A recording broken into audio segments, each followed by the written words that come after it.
नमस्कार। अभी recently CBSE तथा देश के अन्य state board of secondary education द्वारा 12th क्लास के एग्जामिनेशन रिजल्ट अनाउंस किए गए हैं। आप सभी सक्सेसफुल कैंडिडेट्स को मैं doctor Sadhana Pandey, professor government KRG college Gwalior अपने महाविद्यालय परिवार की ओर से बधाई देती हूँ तथा आगे की आपकी शिक्षा के लिए शुभकामनाएं प्रेषित करती हूँ। उच्च शिक्षा विभाग मध्य प्रदेश शासन के द्वारा इस सेशन 23-24 के लिए प्रवेश प्रोसेस प्रारंभ कर दी गई है। यह एडमिशन प्रोसेस पूर्णतः ऑनलाइन है और इस पोर्टल के इस एडमिशन प्रोसेस के अंतर्गत आप मध्य प्रदेश के किसी भी government college, private college, added college और माइनॉरिटी कॉलेज में एडमिशन प्राप्त कर सकते हैं। इस पोर्टल पर एक्सेस करने के लिए आपको अपने वेब ब्राउजर पर यह एड्रेस टाइप करना होगा epravesh.nponline.gov.in। इसे टाइप करते ही आप इस ई प्रवेश पोर्टल पर लैंड करेंगे और वहां पर आपको इस तरह का होम पेज दिखाई देगा। इस पोर्टल की कुछ मेन फीचर्स की यदि हम बात करें तो यहाँ पर आप अपने पसंद के कोर्सेज को चूज कर पाएंगे, अर्थात आपको किस प्रकार का प्रोग्राम आप करना चाहते हैं, आप यूजी प्रोग्राम में एडमिशन लेना चाहते हैं या पीजी प्रोग्राम में एडमिशन लेना चाहते हैं, यहाँ पर आपको सारी सुविधाएं मिलेंगी। इस होम पेज में ही आप अपने कोर्सेज को भी चूज कर सकते हैं और दूसरे कोर्सेज को भी देख सकते हैं। प्रत्येक कोर्स के लिए आपकी क्या एलिजिबिलिटी होनी चाहिए, यदि आप साइंस के कोई कोर्स प्रेफर करते हैं तो आपकी क्या पात्रता होगी उस पर्टिकुलर कोर्स के लिए, ये भी आप इस होम पेज के इस एलिजिबिलिटी टैब के अंतर्गत देख पाएंगे। साथ ही आप जिस कॉलेज में एडमिशन लेना चाहते हैं वो किस यूनिवर्सिटी के टेरिटरी में आते हैं, किस यूनिवर्सिटी के साथ एफिलिएटेड है, ये भी आपको इस पोर्टल के होम पेज पर जानकारी मिलेगी। इस पोर्टल की एक अन्य खास बात यह भी है कि यहाँ पर ही इस एडमिशन पोर्टल के साथ साथ ही आप मध्य प्रदेश शासन के द्वारा दी जाने वाली डिफरेंट स्कॉलरशिप स्कीम्स के बारे में भी जान पाएंगे। यदि आप कोई स्कॉलरशिप के लिए अपने स्कूल में भी पात्रता रखते हैं तो उस स्कॉलरशिप को कंटिन्यू करने के लिए आपको क्या करना होगा यह भी यहाँ पर प्रदर्शित होगा। एक और अन्य फीचर जो आप इसके होम पेज पर देख पाएंगे कि यहाँ पर आपको कुछ लिंक्स दिखाई देंगे जिसमें से आप यदि इस पूरी प्रोसेस के जो नियम हैं, जो प्रिंसिपल्स हैं, जो प्रोसेस है, उसको भी आप इस पुस्तिका में, इस बुकलेट में देख पाएंगे। सेशन 23-24 में पूरी एडमिशन प्रोसेस किन किन फेजेस में होंगी, कितने यहाँ पर राउंड्स होंगे, ये सारी जानकारी आपको इस डेट शीट या समय सारणी पर मिलेंगी। इसके साथ ही जो एप्लीकेंट्स के कॉमन क्वेरीज होते हैं उसके लिए FAQ भी इसी पोर्टल के होम पेज पर मिलेगा।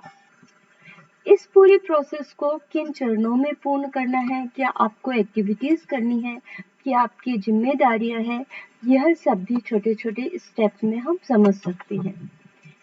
आप अपनी एडमिशन प्रोसेस प्रारंभ करने के लिए सबसे पहले स्टेप 1 को फॉलो करेंगे जिसमें आपको एक ऑनलाइन रजिस्ट्रेशन फॉर्म फिल करना होगा।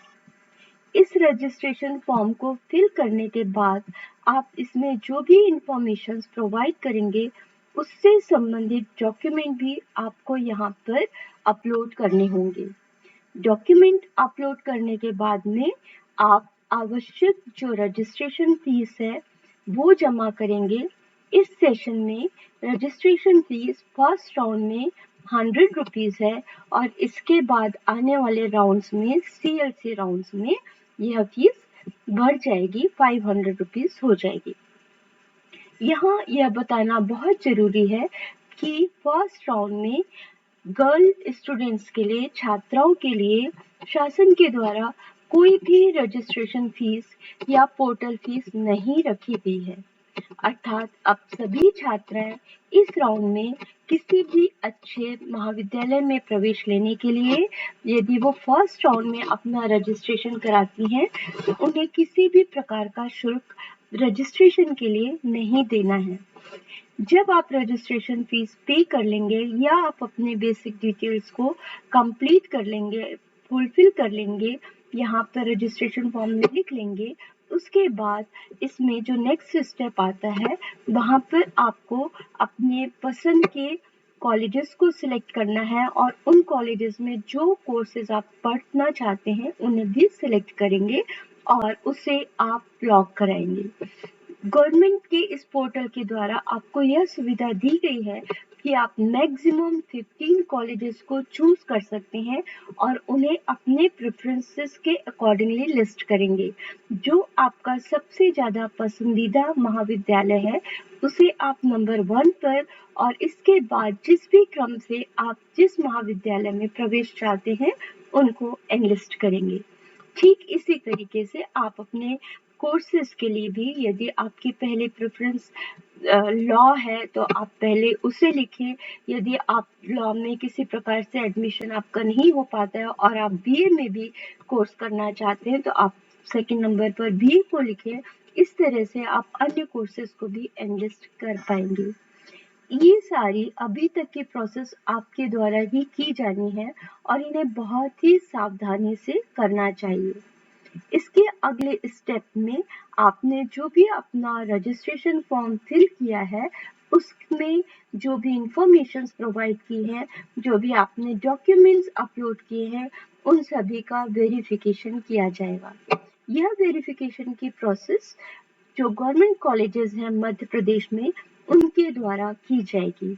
यहाँ पर यदि आपके रजिस्ट्रेशन फॉर्म में या आपके जो डॉक्यूमेंट्स हैं उनमें किसी प्रकार की एरर पाई जाती है तो आपको कॉलेज के द्वारा और हायर सेकेंडरी और एमपी पोर्टल के द्वारा आपको इसकी सूचना आपके रजिस्टर्ड मोबाइल फोन पर दी जाएगी। इसलिए आप सभी से आग्रह है कि आप अपने रजिस्टर्ड मोबाइल को ना चेंज करें इस पूरी एडमिशन प्रोसेस तक और नियमित रूप से अपने मोबाइल पर आने वाले फोन कॉल्स और मैसेजेस को देखते रहें, जिससे किसी भी प्रकार की त्रुटि होने पर या किसी भी प्रकार की आपसे यदि कोई जानकारी चाहिए जाती है तो आप इमीडिएटली जो आपका नियर बाय कॉलेज है, गवर्नमेंट कॉलेज है, वहां पर जाकर आप अपनी इस त्रुटि को संशोधित करें, इसको करेक्ट करें, जिससे आपका नाम आने वाले जो अलॉटमेंट लिस्ट है उसमें इंक्लूड किया जा सके और आपका एडमिशन सही तरीके से आसानी से हो सके। इस वेरिफिकेशन के प्रोसेस कंप्लीट होने के बाद इस पोर्टल पर जो मेरिट लिस्ट में कैंडिडेट्स होते हैं जिनको सीट अलॉट की जाती है उनकी लिस्ट पब्लिश की जाती है। इस लिस्ट के पब्लिश होने के बाद में जो अलॉटमेंट प्राप्त होते हैं जिन इन स्टूडेंट्स को वो अपने इन अलॉटमेंट लेटर्स को डाउनलोड करते हैं। आप ये अलॉटमेंट लेटर अपने घर पर ही या अपने किसी नियर बाय कियोस्क सेंटर पर जाकर डाउनलोड कर सकते हैं। इसके पश्चात जब आपका अलॉटमेंट लेटर आपको मिल जाता है आपको एक डेफिनेट टाइम दिया जाता है, एक समय निश्चित अवधि दी जाती है जिसके अंदर आपको एडमिशन फीस को पेमेंट करना होता है। यह एडमिशन फीस फर्स्ट फेज में आपको केवल 1000 रुपीज जमा करनी होती है। इस कोर्स की या उस महाविद्यालय की जो भी फीस है इसका बैलेंस अमाउंट आपसे आगे इंस्टॉलमेंट में लिया जाएगा, पर प्रारंभिक रूप से फर्स्ट इंस्टॉलमेंट में आपको केवल 1000 रुपये ही जमा करने हैं। ये जो शुल्क है ये आप ऑनलाइन माध्यम से स्वयं कर सकेंगे या किसी कियोस्क सेंटर के द्वारा किया जाएगा। यह प्रोसेस पूरी कर लेने के बाद आप अपनी एडमिशन स्लिप प्राप्त करेंगे और एडमिशन स्लिप प्राप्त करने के बाद आपका एडमिशन कंफर्म माना जाएगा। इस तरह से आपको रजिस्ट्रेशन से लेकर एडमिशन शुल्क पेमेंट करने की यह स्टेप पूरी होती है।